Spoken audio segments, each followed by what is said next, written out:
Hi guys, good morning. Andito tayo ngayon sa ating mini farm sa native chicken.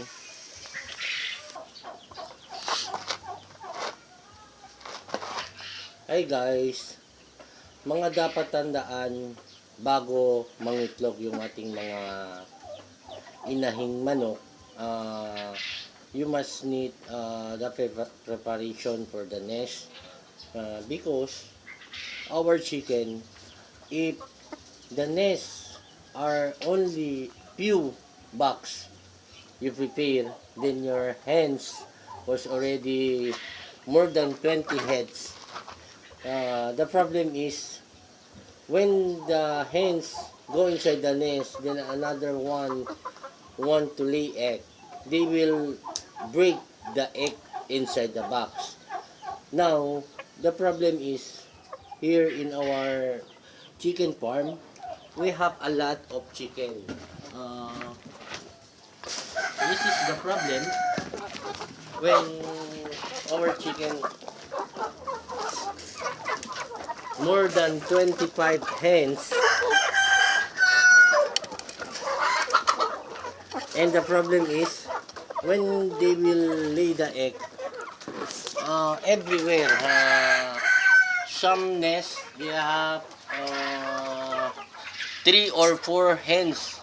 They are going inside the box. The problem is, this is the problem.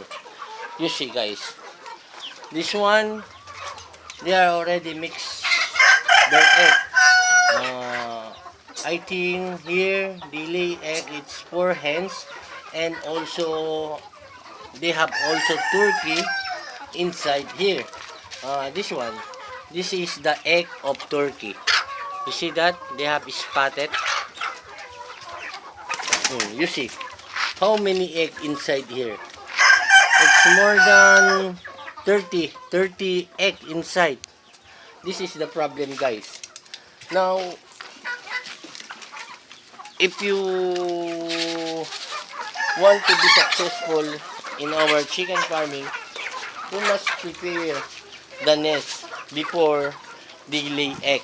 5 months and a half, you need to put nest, plenty of nest, so that the chicken will not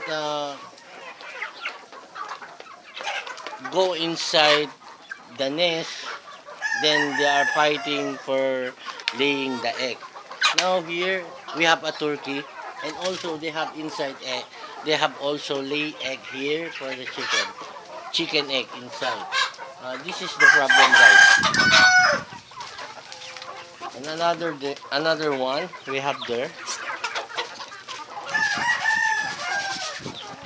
This one, you see, they have 3 colors inside. Small, medium, large, the egg. It means the big one is for the Rhode Island. Then the another one is for the native chicken, and the another one is for the Huluano.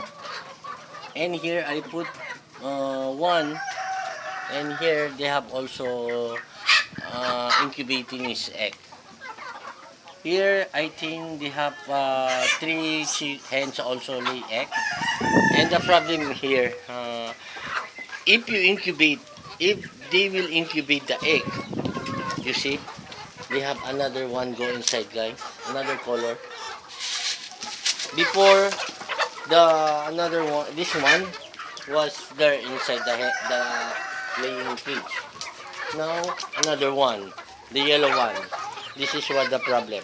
Now the problem for the egg is for if they are already incubating their egg. The first one they will hatch.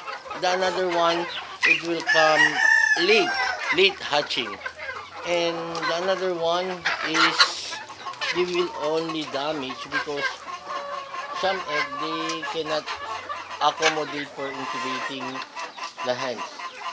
And this is the problem guys. Before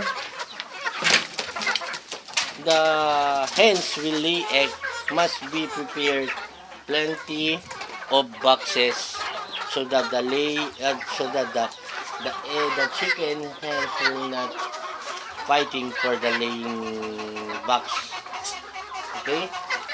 Hopefully, now our chicken is more than 80 already, and hopefully by next month it will multiply, threefold multiply, because we have a lot of chicks inside. And here, you see that, guys? Plenty. Hopefully by next month we will already put this one down so that we can already segregate the big one from the small one. Okay? Until here only our video, guys. God bless, and don't forget to like and subscribe and leave your comment so that I can visit also your mini farm. God bless and bye-bye.